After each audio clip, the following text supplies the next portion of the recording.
Buenos días con todos, es un gusto tenerlos nuevamente aquí. Si recuerdan nuestra charla anterior, habíamos concluido que el riesgo es una construcción social y que nuestra labor va mucho más allá de poner vendajes. Se trata de entender el entorno para sobrevivir y servir.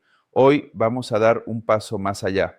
Vamos a analizar el escenario físico donde nos toca trabajar. Y digo escenario porque Ecuador, nuestra casa, no es un territorio cualquiera. Es un verdadero laboratorio natural de amenazas múltiples.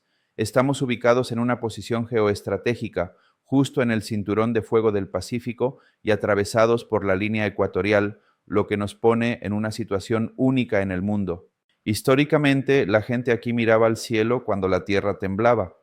En la época colonial, por ejemplo, cuando ocurrió el gran terremoto de Riobamba en 1797, la explicación era teológica. Se pensaba que era un castigo divino. Luego, en el siglo XX, pasamos a ver estos eventos solo como fenómenos físicos. Pero hoy, gracias a la visión sistémica que promueve la Secretaría de Gestión de Riesgos, entendemos que la amenaza no es un evento aislado que viene de la nada, sino un proceso latente que está ahí, dormido, condicionado por factores geológicos y climáticos. Vamos a empezar hablando de lo que tenemos bajo nuestros pies, porque es la fuente de gran parte de nuestro trabajo en desastres, la geodinámica. Nuestro país existe geológicamente gracias a un proceso de subducción. Imaginen una cinta transportadora gigante. La placa de Nazca se está metiendo por debajo de la placa sudamericana. Este proceso no se detiene nunca, ocurre a una velocidad promedio de 60 milímetros por año. Puede parecer poco, pero en términos geológicos es una velocidad tremenda. Esta fricción constante es la madre de todos nuestros sismos y del vulcanismo activo que vemos en la Sierra y el Oriente. Además, frente a las costas de Manabí y Esmeraldas, tenemos algo llamado la dorsal de Carnegie, que es como una cordillera submarina que añade mucha complejidad y potencial para generar eventos de gran magnitud y, lo que es más preocupante para la costa, tsunamis.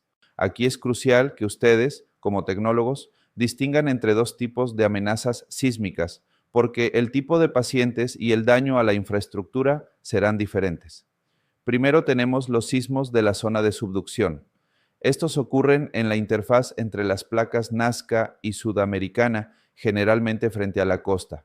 Son los monstruos, los eventos de gran magnitud, mayores a 7 grados, como el terremoto de Pedernales en 2016, que tuvo una magnitud de 7.8. Estos sismos afectan vastas regiones y tienen el potencial de generar tsunamis. Pero luego tenemos otro tipo de enemigo más silencioso, pero igual de letal, las fallas corticales.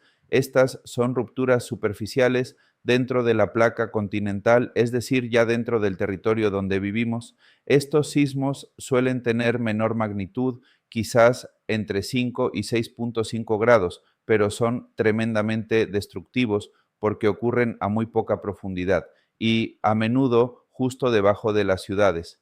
Un ejemplo claro es el sistema de fallas de Quito o la falla Payatanga. Si ocurre un sismo aquí en Quito, aunque la magnitud sea menor que la de Pedernales, la aceleración del suelo y el daño a los edificios pueden ser devastadores.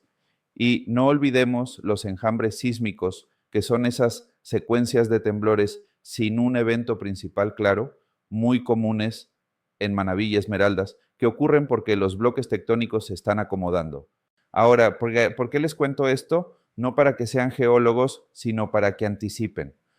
Si hay un sismo cortical en una ciudad, su impacto como personal de emergencias será enfrentarse al colapso estructural de hospitales, lo que llamamos código 100, múltiples víctimas atrapadas y la interrupción de líneas vitales como el agua y la luz. Su respuesta logística cambia totalmente si entienden el origen del sismo.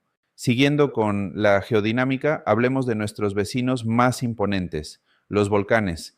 Ecuador tiene 84 volcanes en el continente y Galápagos, y de esos 27 son potencialmente activos. Vivimos en la avenida de los volcanes y eso implica convivir con 3 peligros específicos que deben memorizar. El primero es la caída de ceniza. Esto no es solo polvo sucio, es vidrio volcánico triturado. Afecta las vías respiratorias de la población, causando crisis en pacientes con asma o EPOC y daña los motores de sus ambulancias si no tienen cuidado, además de causar abrasiones en los ojos. Es una amenaza de alcance regional. Si el Sangay erupciona en el sur, la ceniza puede llegar a Guayaquil. El segundo peligro volcánico son los flujos piroclásticos.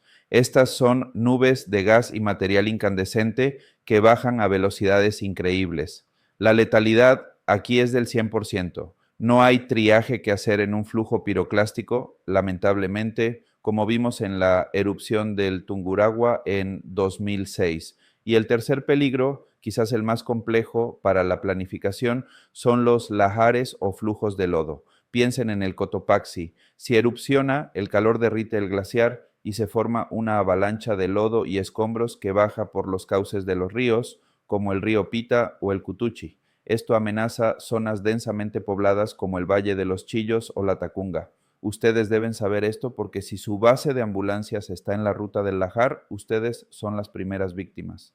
Ahora conectemos la tierra con el mar. Si tenemos sismos de subducción, tenemos la amenaza de tsunamis. Técnicamente es un tren de ondas oceánicas generado por el desplazamiento vertical de la columna de agua. Aquí la clave es el tiempo. Tenemos tsunamis de fuentes cercanas generados por sismos frente a nuestras costas o las de Colombia. En este caso, el tiempo de llegada de la primera ola es de 10 a 20 minutos. Es una alerta roja inmediata. No hay tiempo para esperar una orden. Si sienten el sismo fuerte y están en la playa, deben evacuar. Por otro lado, están los tsunamis de fuentes lejanas que vienen de sismos en Japón o Chile. Esos tardan horas en llegar, lo que nos permite una evacuación planificada. El organismo que nos da la pauta aquí es el INOCAR. Para un tecnólogo médico, un tsunami significa ahogamiento masivo y destrucción total de la infraestructura costera. Si su hospital está a menos de 20 metros sobre el nivel del mar, deben tener un plan para evacuarlo vertical u horizontalmente. Pero no todo viene de la tierra. Miremos al cielo. Climatológicamente, estamos en la zona de convergencia intertropical y bajo la influencia de corrientes marinas opuestas, la fría de Humboldt y la cálida de El Niño. Esto configura el escenario para las amenazas hidrometeorológicas. El fenómeno de El Niño no es una anomalía extraña, es un patrón recurrente. Provoca un calentamiento anómalo del mar que trae precipitaciones extremas a la costa y la vertiente occidental de los Andes. Para ustedes, El Niño significa dos tipos de inundaciones. Las inundaciones lentas típicas de las cuencas bajas como en Guayas o Babahoyo, donde el agua sube poco a poco y la gente convive con ella. Y las inundaciones súbitas o flash floods que ocurren en ríos de montaña y son extremadamente destructivas y rápidas. Desde el punto de vista médico, esto se traduce en un cambio de perfil epidemiológico. Después de la lluvia, el agua estancada dispara los criaderos de mosquitos, aumentando casos de dengue, zika y malaria. También verán más enfermedades diarreicas y leptospirosis. Su trabajo durante El Niño cambiará de atender traumas de tránsito a atender enfermedades tropicales y realizar evacuaciones en botes o vehículos anfibios. Entender esta tipología de amenazas naturales es el primer paso para dejar de ser técnicos reactivos. Si sabemos que viene un fenómeno de El Niño, no esperamos a que llueva. Equipamos la ambulancia con sueros antiofídicos porque sabemos que las serpientes migrarán buscando terreno seco y con sales de rehidratación oral para las diarreas. Si hay alerta volcánica, compramos mascarillas N95 y gafas protectoras. Eso es anticipación logística y clínica. Ven cómo todo se conecta. No estudiamos geología por afición, estudiamos geología para predecir patologías. Si sé la amenaza, sé qué le va a pasar al paciente. En nuestra próxima hora dejaremos de lado a la naturaleza y nos centraremos en las amenazas que nosotros mismos hemos creado, las tecnológicas, las sociales y esa nueva realidad que nos golpea a todos, la violencia criminal. Tómense un descanso y regresamos para hablar de la policrisis y cómo sobrevivir a ella. Muchas gracias.